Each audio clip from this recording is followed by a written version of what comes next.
For the longest time, I'm an Apple hater. I rarely use any Apple product, and I pretty much always anti-Apple in a way. Before we start to argue, let me tell you why I don't like Apple. The first thing is about the ecosystem locking. Once you lock inside the Apple ecosystem, it's very hard to get out of it because everything works so great, which to their critic is a good thing. But I personally don't want to be locked inside of it. And the second thing is lack of side loading. I used to make some stupid little game and put them on my phone. When I used my iPhone 13 mini back in the days, my app can only stay on the phone for like 7 days, and after that it will be automatically invalid to access, and I have to go through the install process through a Mac.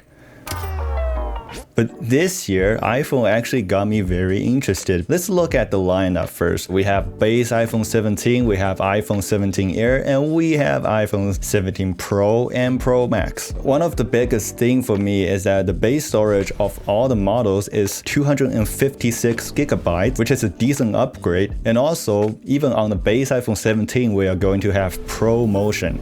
If you don't know what's Pro Motion, I get you, because Apple just like to invent this name. It basically means 120 Hz variable frame rate. Because of this, iPhone is actually become a pretty affordable phone. I cannot really argue that iPhone is being overpriced anymore. And here's the biggest upgrade, the front camera, which have a square sensor.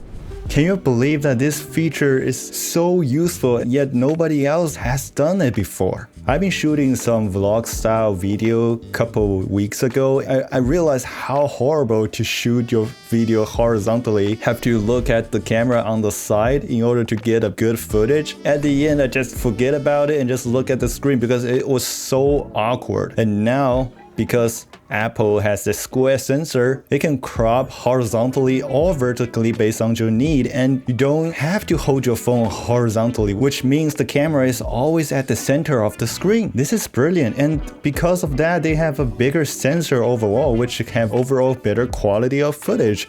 I would imagine many other manufacturers will start to learn from Apple very soon. It's been a while since Apple introduced a feature that I'm so excited in. Also, Apple introduced some other features in the software, including the little gimmicky feature that allow you to record from your back camera and the front camera at the same time. Putting them in the same image just doesn't appeal much to me, but I would imagine people will start to create a lot of content like that in the future. And now, the biggest feature yet coming to iPhone is ProRes RAW recording, as well as Genlock. These features are only available on Pro models. If you haven't noticed, Apple have been focused so heavily on promoting their professional film production capability on the Pro model this year. I don't know much about Genlock, but it appears that it can allow you to sync the lights or other camera to avoid flickering. You might need to fact check on that, but ProRes RAW is something pretty huge. Here's a quick story.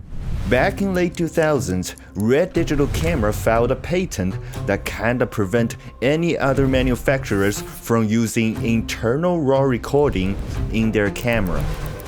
For the longest time, manufacturers are using some workarounds to allow users to record RAW format, either through recorders like Atomus Ninja or Blackmagic Video Assist, or creating some pseudo RAW format like Blackmagic B-roll to allow similar functionality, but technically it's not RAW format. During March 2024, Nikon announced the acquisition of Red and put an end to this nonsense. But you might be wondering, what does that even mean? Like, what does ProRes RAW even offer? Let me give you a quick demo. Okay, here we are in DaVinci Resolve. You might be thinking, hey John, you suck at taking video. Well, that's true, but I'm doing this particular shot intentionally and making it look like this so I can showcase what's capable of ProRes RAW. Okay, I have two images here. One is ProRes RAW, one is normal Rec 709 footage. Let's take a look at the Rec 709 first. If you see something like this, it's pretty much unsalvageable. We can see the exposure exposure is way off, the white balance is way off. So I can attempt to fix the white balance with this. There's only so much I can do. Right now it looks kinda okay, and I can try to adjust the exposure. And as you can see, the sky is totally screwed, even though the buildings look natural now, but the sky is totally destroyed because there's no more detail in there. That's as much I can do with this Rec. 709 footage, and I'm even surprised I can make it like this. Okay, let's take a look at RAW. As you can see in DaVinci itself, you have access to this camera RAW panel, which allow you to do some cool stuff. So here we are using the camera metadata, which is not what I want. I want to do it manually, so I will choose clip. And what I can do is, as you can see, you can adjust ISO, just like how you would do it in your camera. So if you don't know, ISO is a digital gain applied after sensor capture the data. Because raw image is capturing only the sensor data, so the ISO is still available to adjust in the post. Well, it depends on your camera. You might know there's a term called native ISO. So I know my camera's native ISO is 400 at this point, so I can just tune it back to 400, and the exposure gonna look pretty much there. And because it's daytime, I'll set the white balance or color temperature to 5600, and as you can see, the image is saved. And we can see there's a lot more detail in the sky, but because there's lower contrast, we might want to do something to bring it out. And we can show the waveform. As you can see, everything is a little bit overexposed still. Because we have so much information in this raw format, we can just do a simple contrast adjustment. It's pretty much there. And if I want to, I can make the sky a little bit more contrasty like this, so the sky is brighter and have more detail in it. And the last step is just bring up a little bit saturation in the blue color in the sky. You don't have to shoot it like this. I'm just showing you that you have the capability to save this kind of image, and in other case, if you shoot it properly, you have a lot of potential to change how you want the image to look like. But realistically, does it even matter? ProRes RAW requires a huge amount of storage for day-to-day use. Let me give you an example. I have a 128GB SD card. It can only hold 17 minutes of 4K footage. Because it's RAW format, it doesn't allow you to downsample or super sample. I don't know the term, but if I want to shoot 1080p, I need to crop in. And as you can see in the demo, I need to do a lot more work to really benefit from this format. So for social media content which require quicker turnaround, it doesn't really make sense to me. With my Samsung S25, I do have access to apps like Blackmagic Camera or Motion Cam Pro. I could shoot OpenGate RAW format if I want to. I could shoot Apple ProRes if I want to. For Apple ProRes, I have to use software encoding, which make my phone overheat super fast. Because Apple have a better support for internal ProRes recording,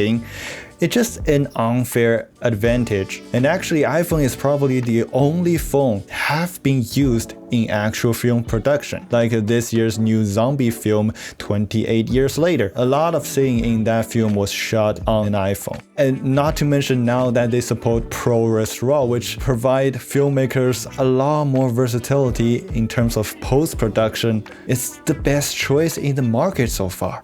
Apple is playing the long game here. Through their promotions, through their marketing, they're making people to believe that they're providing the best camera system ever on a phone, which is partially true. So after we talk about so many good stuff about iPhone this year, am I gonna buy one? I just got my S25 earlier this year, so I'm probably not considering upgrade or anything, but because Apple's new feature in the front camera, because Apple's ability to shoot ProRes RAW, I might seriously consider it when I upgrade my phone next time. I don't know when is it, maybe 2-3 years later, who knows. But the thing is, even the Pro model offers all those Pro features and it seems very tempting.